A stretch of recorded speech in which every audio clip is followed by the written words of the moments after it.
ಪಾಕಿಸ್ತಾನ ಪ್ರಜಾಪ್ರಭುತ್ವಕ್ಕೊಂದು ಕೆಟ್ಟ ಉದಾಹರಣೆ. ಭಾರತದ ಜೊತೆಗೆ ಪಾಕಿಸ್ತಾನವು 1947ರಲ್ಲಿ ಸ್ವತಂತ್ರ ಪಡೆಯಿತು. ಭಾರತ ವಿಶ್ವದ 3ನೇ ಆರ್ಥಿಕ ಶಕ್ತಿಯಾಗುವತ್ತ ದಾಪುಗಾಲಿಡುತ್ತಿದ್ದರೆ ಪಾಕಿಸ್ತಾನ ವರ್ಷದಿಂದ ವರ್ಷಕ್ಕೆ ದಿವಾಳಿಯಾಗುತ್ತಿದೆ. ಯಾವುದೇ ದೇಶಕ್ಕೆ ಆ ದೇಶದ ಮಿಲಿಟರಿ ಒಂದು ಶಕ್ತಿ. ಆದ್ರೆ ಪಾಕಿಸ್ತಾನದ ಪಾಲಿಗೆ ಅದರ ಮಿಲಿಟರಿಯೇ ಶಾಪ. ಪಾಕಿಸ್ತಾನದಲ್ಲಿ ಮಿಲಿಟರಿಯ ಒಪ್ಪಿಗೆ ಇಲ್ಲದೆ ಒಂದು ಕಡ್ಡಿ ಹುಲ್ಲು ಕೂಡ ಅಲುಗಾಡುವುದಿಲ್ಲ. ಅಲ್ಲಿ ಸರ್ಕಾರ ಹೆಸರಿಗಷ್ಟೇ. ಆಡಳಿತ ವ್ಯವಸ್ಥೆ, ನ್ಯಾಯಾಲಯ ಎಲ್ಲವನ್ನೂ ಮಿಲಿಟರಿ ನೇರವಾಗಿ ಕಂಟ್ರೋಲ್ ಮಾಡುತ್ತೆ. ಪಾಕಿಸ್ತಾನದ ಆಡಳಿತ ನಡೆಯೋದು ಇಸ್ಲಾಮಾಬಾದ್ನಿಂದ ಅಲ್ಲ, ರಾವಲ್ಪಿಂಡಿಯಿಂದ. ಯಾಕಂದ್ರೆ ಪಾಕಿಸ್ತಾನದ ಮಿಲಿಟರಿ ಹೆಡ್ ಆಫೀಸ್ ಇರೋದು ಅಲ್ಲೇ. ಇತ್ತೀಚೆಗಷ್ಟೇ ಪಾಕಿಸ್ತಾನದಲ್ಲಿ ಚುನಾವಣೆ ನಡೆದಿದೆ. ಚುನಾವಣೆಗೆ ಮುನ್ನವೇ ಪಾಕಿಸ್ತಾನದ ಪ್ರಧಾನಿ ಯಾರಾಗಬೇಕು ಅನ್ನೋದನ್ನ ಮಿಲಿಟರಿ ನಿರ್ಧರಿಸಿಯಾಗಿತ್ತು. ಎಲೆಕ್ಷನ್ ನಡೆದಿದ್ದು ಹೆಸರಿಗಷ್ಟೇ. ನವಾಜ್ ಶರೀಫ್ ಸೋದರ ಶಹಬಾಜ್ ಶರೀಫ್ ಮತ್ತೊಮ್ಮೆ ಪಾಕಿಸ್ತಾನದ ಪ್ರಧಾನಿಯಾಗಿದ್ದಾರೆ. ಯಾವ ಪಕ್ಷಕ್ಕೂ ಬಹುಮತ ಸಿಗದಂತೆ ಮಾಡಿ ಮೈತ್ರಿ ಪಕ್ಷಗಳ ಸರ್ಕಾರ ಬರುವಂತೆ ಮಾಡಿದೆ ಅಲ್ಲಿನ ಮಿಲಿಟರಿ. ಬಹುಮತದ ಸರ್ಕಾರ ಬಂದರೆ ತಮ್ಮ ಮಾತನ್ನ ಕೇಳಲ್ಲ ಅನ್ನೋದು ಪಾಕಿಸ್ತಾನಿ ಮಿಲಿಟರಿ ಜನರಲ್ಗಳ ನಿಲುವು. ಇಮ್ರಾನ್ ಖಾನ್ಗೂ 2018ರಲ್ಲಿ ಬಹುಮತ ಸಿಕ್ಕಿರಲಿಲ್ಲ. ಅದೇ ಕಾರಣಕ್ಕೆ ಅವರ ಸರ್ಕಾರವನ್ನ 2022ರಲ್ಲಿ ಕೆಡವಲಾಯಿತು. ಆರಂಭದಲ್ಲಿ ಮಿಲಿಟರಿ ಜನರಲ್ಗಳ ಮಾತು ಕೇಳ್ತಿದ್ದ ಇಮ್ರಾನ್ ಖಾನ್ ನಂತರ ತಿರುಗಿ ಬಿದ್ದಿದ್ದರು. ಅದೇ ಕಾರಣಕ್ಕೆ ಇಮ್ರಾನ್ ಸರ್ಕಾರ ಬೀಳಿಸಿ ಅವರನ್ನ ಜೈಲಿಗೆ ತಳ್ಳಲಾಗಿದೆ. ಇವತ್ತು ಇಮ್ರಾನ್ ಖಾನ್ ಎದುರಿಸುತ್ತಿರೋ ಆರೋಪಗಳನ್ನ 2017ರಲ್ಲಿ ನವಾಜ್ ಶರೀಫ್ ಕೂಡ ಎದುರಿಸಿದ್ದರು. ಮಿಲಿಟರಿಗೆ ಹೆದರಿ ನವಾಜ್ ಶರೀಫ್ ದೇಶವನ್ನೇ ಬಿಟ್ಟು ಹೋಗಿದ್ರು. ಈಗ ಇರೋ ಸರ್ಕಾರ ಮಿಲಿಟರಿ ಅಧಿಕಾರಿಗಳ ಮಾತು ಕೇಳದೆ ಇದ್ರೆ ಜೈಲಿನಲ್ಲಿರೋ ಇಮ್ರಾನ್ ಖಾನ್ ಬಿಡುಗಡೆಯಾಗಿ ಮತ್ತೆ ಪ್ರಧಾನಿಯಾದರೂ ಆಗಬಹುದು. ಪಾಕಿಸ್ತಾನದಲ್ಲಿ ಏನ್ ಬೇಕಾದ್ರೂ ಆಗಬಹುದು.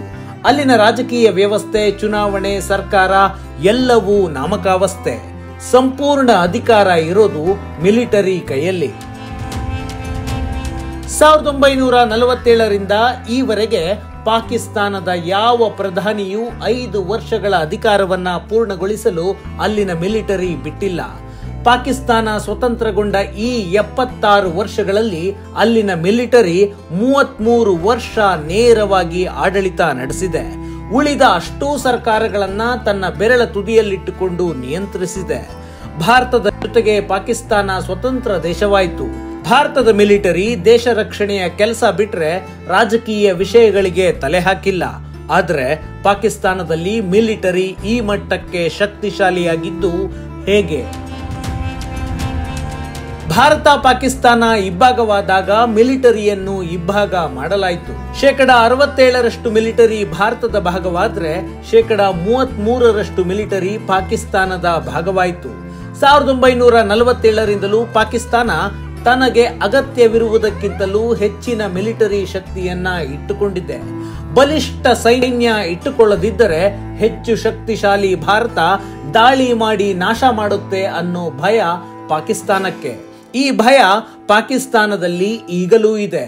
ಇದೇ ಕಾರಣಕ್ಕೆ ಪಾಕಿಸ್ತಾನದ ಅವತ್ತಿನ ರಾಜಕಾರಣಿಗಳು ತಾವು ನಿಯಂತ್ರಿಸಲು ಸಾಧ್ಯವಾಗದಷ್ಟು ದೊಡ್ಡ ಸೈನ್ಯವನ್ನ ಸೃಷ್ಟಿಸಿದರು.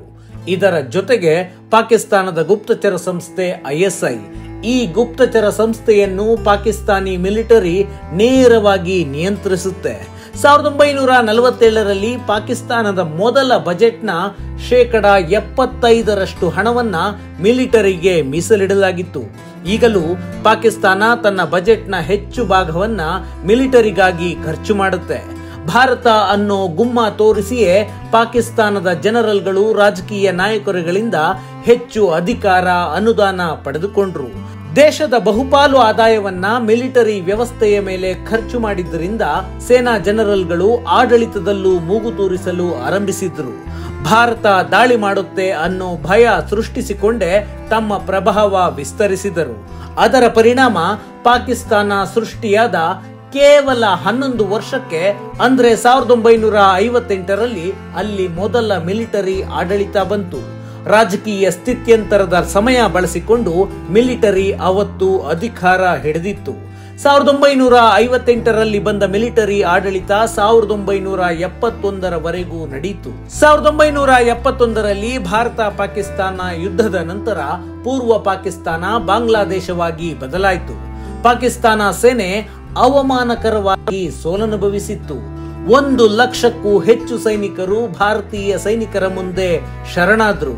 ಜಗತ್ತಿನ ಇತಿಹಾಸದಲ್ಲೇ ಇಷ್ಟು ದೊಡ್ಡ ಸಂಖ್ಯೆಯ ಸೈನ್ಯ ಶರಣಾಗತಿಯಾಗಿದ್ದು ಅದೇ ಮೊದಲು.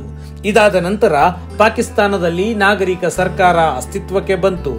ಅಧಿಕಾರದ ರುಚಿ ನೋಡಿದ್ದ ಪಾಕಿಸ್ತಾನಿ ಮಿಲಿಟರಿ 1977ರಲ್ಲಿ ಮತ್ತೆ ನಾಗರಿಕ ಸರ್ಕಾರ ಕಿತ್ತೊಗೆದು ಆಡಳಿತ ಹಿಡಿತಕ್ಕೆ ತೆಗೆದುಕೊಳ್ತು. 1979ರಲ್ಲಿ ಪ್ರಧಾನಿಯಾಗಿದ್ದ ಜುಲ್ಫಿಕರ್ ಅಲಿ ಭುಟ್ಟೋರನ್ನ ನೇಣಿಗೇರಿಸಲಾಯಿತು. ಜನರಲ್ ಜಿಯಾ ಉಲ್ ಹಕ್ ತಾನು ಸಾಯುವವರೆಗೂ ಅಂದ್ರೆ 1988ರವರೆಗೆ ಅಧಿಕಾರ ನಡೆಸಿದ. ಜನರಲ್ ಜಿಯಾ ಉಲ್ ಹಕ್ ಅಧಿಕಾರದಲ್ಲಿದ್ದಷ್ಟು ದಿನ ಭಾರತದ ವಿರುದ್ಧ ಬಡಿದಾಡಲು ಉಗ್ರರ ಗುಂಪುಗಳನ್ನ ಸೃಷ್ಟಿಸಿದ. ಇಸ್ಲಾಮಿಕ್ ಮೂಲಭೂತವಾದ ತುಂಬಿ ತನ್ನ ಕುರ್ಚಿಯನ್ನ ಗಟ್ಟಿ ಮಾಡಿಕೊಂಡ. 1988ರಿಂದ 1999ರವರೆಗೆ ಹಲವು ಸರ್ಕಾರಗಳು ಬಂದು ಹೋದವು. ವಿದೇಶಾಂಗ ನೀತಿ ಮತ್ತು ರಕ್ಷಣಾ ವ್ಯವಸ್ಥೆಯನ್ನ ಮಿಲಿಟರಿಯೇ ಪರೋಕ್ಷವಾಗಿ ನಿಯಂತ್ರಿಸುತ್ತಿತ್ತು. 3ನೇ ಬಾರಿ ಪಾಕಿಸ್ತಾನದಲ್ಲಿ ಮಿಲಿಟರಿ ಆಡಳಿತ ಬಂದಿದ್ದು ಜನರಲ್ ಪರ್ವೇಜ್ ಮುಷರಫ್ ಕಾಲದಲ್ಲಿ. ಪಾಕಿಸ್ತಾನಿ ಸರ್ಕಾರದ ಮಾತು ಕೇಳದೆ ಮುಷರಫ್ ಭಾರತದ ವಿರುದ್ಧ ಯುದ್ಧ ಸಾರಿದ್ದ.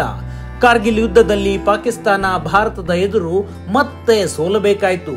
ಯುದ್ಧದ ಬೆನ್ನಿಗೆ ನವಾಜ್ ಶರೀಫ್ ವಿರುದ್ಧ ದಂಗೆ ಎದ್ದ ಮುಷರಫ್ ಅಧಿಕಾರ ವಹಿಸಿಕೊಂಡ. ಜೀವ ಉಳಿಸಿಕೊಳ್ಳಲು ನವಾಜ್ ಶರೀಫ್ ಪಾಕಿಸ್ತಾನವನ್ನೇ ಬಿಟ್ಟು ಹೋಗಬೇಕಾಯಿತು. ಮುಷರಫ್ ಆಳ್ವಿಕೆ 2008ರವರೆಗೂ ನಡೆಯಿತು. ಅಧಿಕೃತವಾಗಿ ಪಾಕಿಸ್ತಾನ ಪ್ರಜಾಪ್ರಭುತ್ವ ದೇಶವಾಗಿದ್ದರೂ ಅಲ್ಲಿನ ಎಲ್ಲವನ್ನೂ ನಿಯಂತ್ರಿಸುವುದು ಆ ದೇಶದ ಮಿಲಿಟರಿಯೇ. ಪಾಕಿಸ್ತಾನದಲ್ಲಿ ಬೇರೆ ಯಾವುದೇ ಸಂಸ್ಥೆಗಳಿಗಿಂತ ಹೆಚ್ಚು ಬಲಶಾಲಿಯಾಗಿರೋದು ಅಲ್ಲಿನ ಸೈನ್ಯ.